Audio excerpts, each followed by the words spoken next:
Chemistry कई queries के answer देती है। ये प्रैक्टिकल वर्ल्ड को थियोरेटिकल कॉन्सेप्ट्स द्वारा समझने में मदद करता है। लेकिन केमिस्ट्री को सभी आंसर्स कहाँ से मिलते हैं? हमारे आसपास सभी चीजें रिएक्शंस के कारण इतनी तेजी से कैसे बदल जाती हैं? खैर, ये आंसर्स एटम के छोटे न्यूक्लियाई में होते हैं। जी हाँ, हर एटम के अंदर छोटा सा न्यूक्लियस एक खजाने के बक्से की तरह है। ये कई रिएक्शंस के रहस्य रखता है। अब जो अगला क्वेश्चन हमारे दिमाग में आता है वो ये है कि एक एक एटम का न्यूक्लियस रिएक्शंस को कैसे डिफाइन करता है जिनमें एटम्स भाग लेते हैं। जी हाँ, ये न्यूक्लियस में प्रेजेंट सब एटॉमिक पार्टिकल्स है, प्रोटॉन्स और न्यूट्रॉन्स जो इन्फ्लुएंसिंग फैक्टर्स है। जी हाँ, किसी भी एटम के न्यूक्लियस में प्रोटॉन्स एंड न्यूट्रॉन्स की मौजूदगी और उनकी मात्रा बहुत से इंपॉर्टेंट कैरेक्टर्स डिफाइन करती है, जैसे कि atomic number, atomic mass, isotopic forms and so on. एक सेकंड रुकिए, क्या हमें पता है ये क्या है एटॉमिक नंबर? एटॉमिक नंबर से हमारा क्या मतलब है? ये एटॉमिक मास से कैसे अलग है? और आइसोटोप्स एग्जैक्टली क्या है? चलिए पहले एटॉमिक नंबर से शुरुआत करते हैं। एटॉमिक नंबर लेटर Z से डिनोट किया जाता है। जैसे कि नाम सुझाता है, एटॉमिक नंबर वो नंबर है जो एक पर्टिकुलर एटम को दिया जाता है। अब आप सोचिए कि किस बेसिस पर एक एटम को नंबर असाइन किया जाना चाहिए।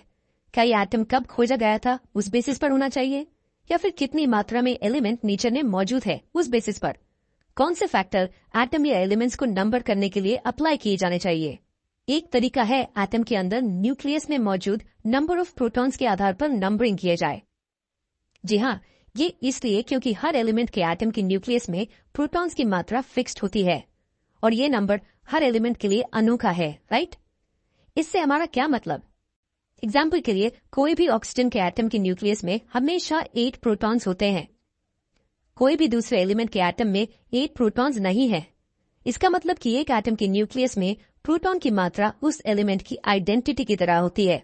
तो क्या हम एटम्स या एलिमेंट्स को उनके एटॉमिक न्यूक्लियस में नंबर ऑफ प्रोटॉन्स के आधार पर नंबर कर सकते हैं? जी हाँ, इसी तरह एटॉमिक नंबर्स डिफाइन होते हैं। सरल शब्दों में, एटॉमिक नंबर एटम के न्यूक्लियस में मौजूद नंबर ऑफ प्रोटॉन्स हैं। वैसे हमें एटॉमिक नंबर क्यों चाहिए होता है? एटॉमिक नंबर एलिमेंट के कैरेक्टरिस्टिक्स को डिफाइन करने में मदद करता है। और ऐसा क्यों? इसके बारे में सोचिए। हम जानते हैं कि एक एटम में नंबर ऑफ इलेक्ट्रॉन्स और नंबर ऑफ प्रोटॉन्स बराबर होते हैं। हमें यह भी पता है कि नंबर ऑफ इलेक्ट्रॉन्स वैलेंसी को तय करेगा और इस प्रकार एक एटम की रिएक्टिव कैपेसिटी। तो क्या अब आप चीजों को समझ पा रहे हैं? जी हाँ, एलिमेंट्स की कैरेक्टरिस्टिक्स कुछ प्रॉपर्टीज को इंक्लूड करेंगे और ये प्रॉपर्टीज एटम्स की रिएक्टिविटी पर आधारित होगी, है ना? हम ये भी जानते हैं कि रिएक्टिविटी एटम्स के अंदर मौजूद नंबर ऑफ इलेक्ट्रॉन्स पर निर्भर करती है और number of electrons number of protons के बराबर है। तो इस वजह से एटम के कैरेक्टरिस्टिक्स काफी हद तक एटॉमिक नंबर पर निर्भर हैं। इसी कारण से एटॉमिक नंबर या नंबर ऑफ प्रोटॉन्स हमारे लिए इम्पोर्टेंट है। खैर, हम ये जानते हैं कि एटम्स हर मैटर के फंडामेंटल यूनिट्स हैं। तो क्या आप अनुमान लगा सकते हैं कि एक सिंगल एटम का साइज क्या होगा? और क्या एलिमेंट्स के सभी एटम्स का एटॉमिक साइज सेम होगा? चलिए एटॉमिक साइज के कॉन्सेप्ट को अगले वीडियो में डिटेल में पढ़ते हैं।